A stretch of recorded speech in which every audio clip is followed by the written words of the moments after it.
Hey guys, welcome to my crib. No, just kidding. My house can never be this awesome. So where are we today? Well, this is the guide to Latvia, and the last episode was, well, quite some time ago, right? So I thought you guys deserve something special. And since Midsummer is coming up, and no, not that horror movie, the summer solstice, midsummer, the main holiday for every Latvian is coming up. We wanted to tell you more in-depth about this holiday, about the Latvian traditions, how we used to live before Christianity. And today we went to the Latvian Ethnographic Museum, a museum that is almost 100 years old. And it features a collection over 87 hectares. Can you imagine that? A territory of 87 hectares with all the historic buildings from different regions, different eras, rebuilt perfectly as they were originally. And I will show you around. And today I'm joined by some of my colleagues that you already know. So we will walk around, show you some beautiful sights, show you the Latvian way of living, and tell you about the Latvian midsummer or summer solstice festivities. Let's go! So today we're not in studio, obviously, but there's a lot of things that we have to be precise about, because traditions, we value them.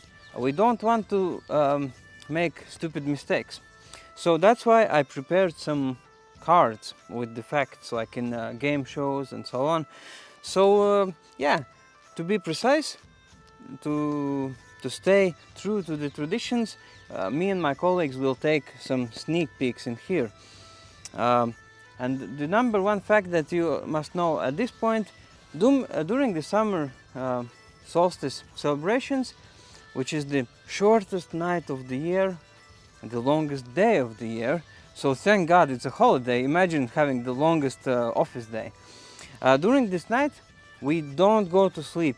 You must not go to sleep, whatever it costs. And here's a quote from our ex-president, Vaira Vīte-Freiberga, who is the first woman president here. She was very popular, and she was a scholar of Latvian, well, she is a scholar, I'm sorry, of Latvian tradition, and even semiotics, like the science of signs in culture, symbols, you know. Look what she has to say.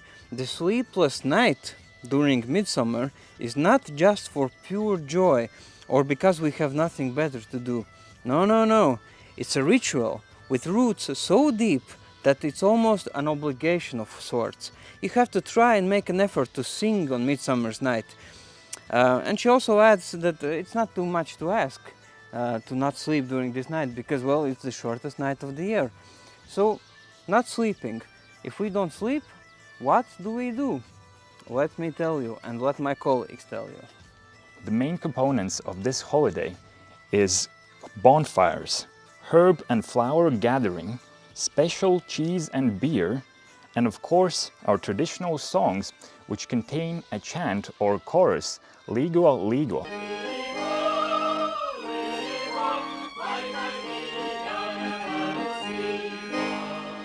This chant is shared between many of our traditional songs, and it allows everyone to participate, even if they are hearing the song for the very first time. So, you want to make Latvian cheese? Well, good news. I have the recipe. So, for the special cheese recipe, you need 2 kilograms of cottage cheese, you know, like a curd. Around 5 liters of fresh fat milk. If you can't get like farmers markets unpasteurized milk, then just get good quality whole milk. It has to be fat. Now you need 2 teaspoons of caraway seeds. Might have to shop around a bit, but you should be able to find it. By the way, these are not technically seeds, it's actually the fruit of the caraway plant, but technicalities. Also, you'll need 5 to 8 eggs, depending on the consistency you want to achieve. So, what you have to do? First step is to crush the cottage cheese with the caraway seeds. Everything crushed together, really create a fine mass. Then you will have to boil the milk with the cottage cheese inside and keep stirring. It's very important until the whey separates. Then you find a nice coarse cloth to use as a filter. You pour the whole thing through a damp cloth. It has to be damp, and let the juices drain. You will be left with like a softer, cheesy thing. Then you fold everything back into cloth. You might want to add salt at this point, but if you do, the cheese will be softer. So an important step. So fold everything back into the cloth, this weird mass, roll it, make it like as compact as possible, and place under a heavy load to compress it. How long?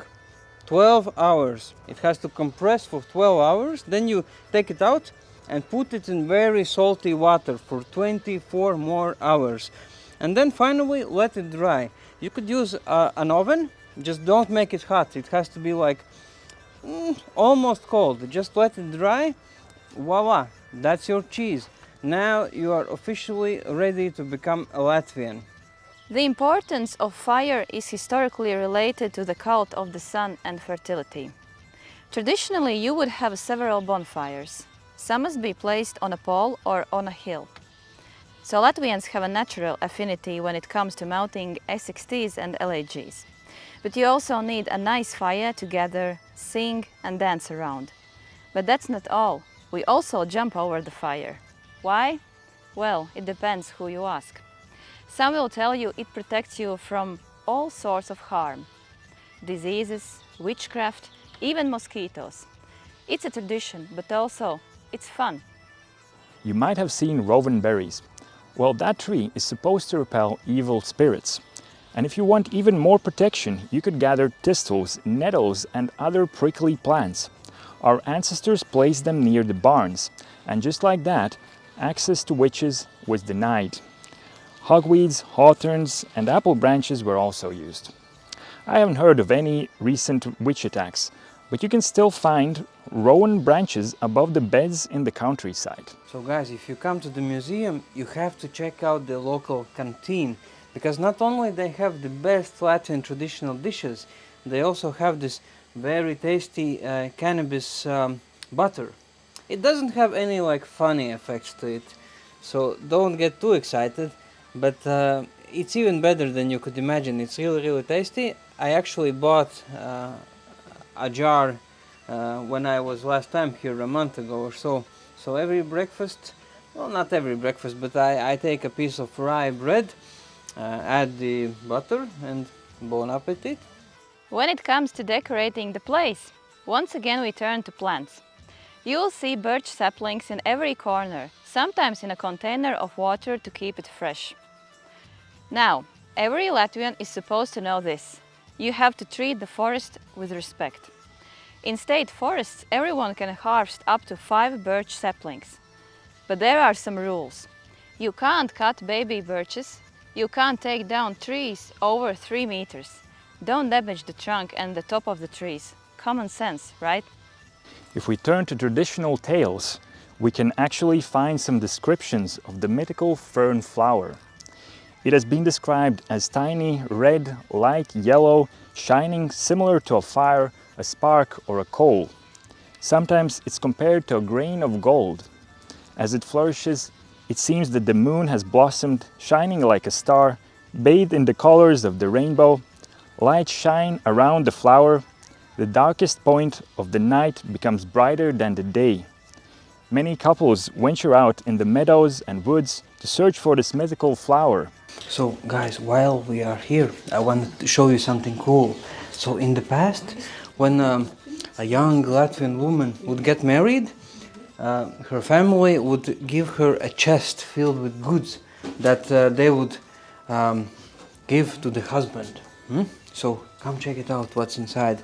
Only the best of goods like jewelry, fine clothes, all sorts of beautiful, valuable stuff. Tradition. Tradition! This holiday is also characterized by the braiding of crown. The proudest crown goes to each Jānis and Līga. as well as to the hosts of the festivities. We burn the wreaths of the past year. After the holiday, we usually put this year's wreaths on the wall to feed them to the fire next year. The male wreath is very minimalist, made of pure oak leaves. It's the female version where we go all out with chamomile, cornflowers, clovers, endless diversity of the meadow grasses and flowers. Once you're done, you could also try some fortune-telling games using a wreath. Any maiden who is wondering when she will get married can do the following. Stand with her back turned to a tree and then throw her wreath backwards and upwards as many times as it takes until it gets caught up in the tree. The number of throws it took will be the numbers of years it will take until she gets married. So there's a giant mill behind me. Grain. What do we use grain for? And what else is giant? Such an elegant segue, right? To the next part, which is beer. Finally, the giant elephant in the room, beer. The Baltic tribes have been brewing beer for a very long time. Some would joke that Latvians have beer flowing instead of blood. But we're not alcoholics. Beer is a manifestation of the natural. So, we call beer alus. Old Saxons called it ealu, Estonians call it oulu, and Finns call it olut, ale basically, right? As opposed to lager. But doesn't matter how you call it, it is an essential part of the midsummer festivities. Some Latvian families still, to this day, they make their own unique type of beer. Others just buy huge barrels, and but you know what? You have to keep in mind that during this night we don't go to sleep. So you can't have too much beer. You should not overindulge. You have to stay fresh, because otherwise, let's take a quick look at my card. If you fall asleep after having too much beer on the midsummer day, you will sleep through the whole next year. You don't want that. So drink good Latvian beer, make your own beer, don't sleep, don't have too much beer, but do have some beer. Celebrating the solstice, especially nowadays, is of course not only about the sun, fertility, good harvest, etc. Some of us have only seen harvest in video games like Age of Empires, right? So what? We are simply glad that summer has arrived. Winters in our region can get very harsh, so summer is a very welcome guest. Also, Latvians tend not to be extremely emotional on a daily basis, but these massive holidays with songs near the bonfire is a great way of expressing our emotions. A single night when the whole country feels so connected, a perfect junction of summer joy that bring us together. Guys, if you return from Latvia without some amber souvenirs, you haven't been to Latvia. Look at all this amber beauty. Living near the sea, we even sometimes go for a walk on the shore and we find our own amber. But of course the stuff you can find here is already polished. It's made into beautiful jewels and all sorts of things. We even have, look, soap with honey and amber. So if you're coming to the open air museum, visit the shop as well. The prices are good and there's a variety of stuff, not just amber, some beautiful cloth, linen, scarves and everything. Just take a look around. If we turn to the Cabinet of Folk Songs, a historic collection of documents that preserve traditions and other details about pre-Christian Latvian tribes, we can get a basic understanding of how important the summer solstice really is. The folklore scholar Krišjāns Barons managed to gather 1,614 traditional songs related to Christmas, the winter solstice. But when it comes to the summer solstice, he managed to gather 4,556 songs. That puts things into perspective. Hey, where did you go? Oh, there you are. So I gotta let you in on a secret. So if you don't want to annoy your Latvian friends, then Well, the celebration is called Jāņi, right? The solstice, the night of the solstice is surrounded by 2 days, June 23 and 24, Jāņi and Līgo. It's the name day, obviously, of Jānis and Līga.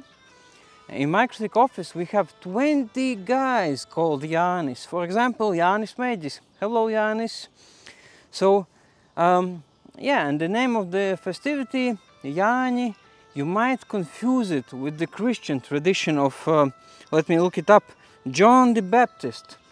Not to be confused. The Latvian Jānis is also a sacred figure, nothing to do with Christianity.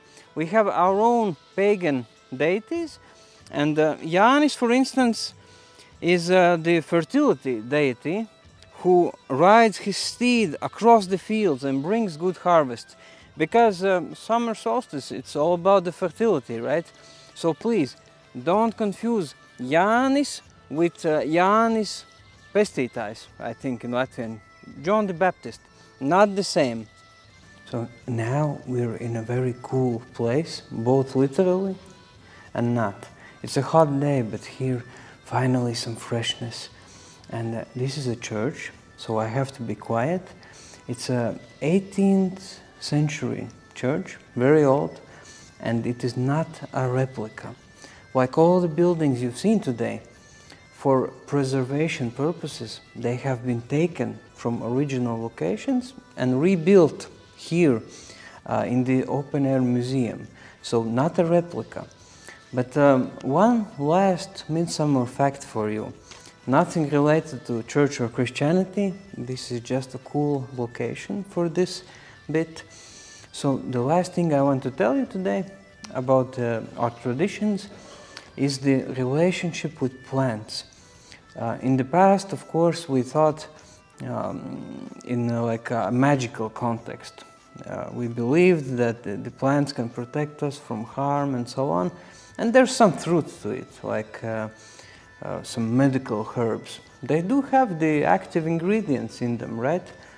But of course, today, the number one thing for plants, if we don't count food, is tea. And Latvians drink all sorts of tea. We pick our own herbs, our own tea plants. And I'm not just talking about the mainstream stuff like lindenberry or chamomile. For example, my favorite tea, which I picked myself, and also I'm not talking about peppermint, which I also like to pick, and there's the lemon mint as well. Cowslip. Do you know cowslip? It is like the nature's candy. The plant is so sweet. I know that the Brits use it to make some type of alcohol, like a tonic or something. But Latvians just take the cowslip flowers and add boiling water. That's it. It is one of the sweetest drinks you can have. It reminds me of, you know, this Nestea iced tea? Same thing, only without the additives, the chemicals, all the nasty stuff, the conservatives. Just pure, natural micro-element vitality for you, pure energy. So, cowslip. Write it down, try it out. If you're wondering where is this beautiful location, you need to look for the Ethnographic Open-Air Museum of Latvia. The way you find it is you just go from the Monument of Freedom down Brīvības Street all the way past Jugla Lake and turn right at the Brīvības Street. Okay guys, I hope I've given you more reasons to come to Latvia. If you need even more reasons, we have a Train the Trainer event in Riga in October. But there are countless reasons to come to Latvia. So today we showed you the beautiful museum and told you about some of the traditions. In the end, some of you still might have a question. Okay, there's a lot of random information, but what do you do on midsummer? Well, me, for example, I will take my friends, my family, we will go to the countryside, we will have bonfires, beer, cheese, all the things we showed you today. It's not some distant past. there's a bridge between the past and the present. So I hope that you feel now even more connected to us. And speaking of connections, I want to show you another thing which I have in my family. So this beautiful necklace, it features the traditional, I think, Peruvian bead making. Like a lot of people make this kind of beads nowadays, right? But if you look closer, there are some Baltic ornaments. I hope we're in focus now. But on the sides you see the Baltic ornaments, and in the middle there's a tree. So the plant theme is ever present. So what my point with this is that we are all connected, and I showed you some parts of Latvian culture. Tell me in the comments, what do you do in the summer? Do you celebrate solstice? Do you have these like cars going by when you film videos? You probably have those. Do you have some, I don't know, traditions that are cherished from generation to generation? Or maybe you're a completely modern man, you have no traditions. Also interesting, tell me about that. So, as always, let's have a chat in the comments. Come to Latvia, subscribe to our channel, and yeah, have a nice day and have a nice summer.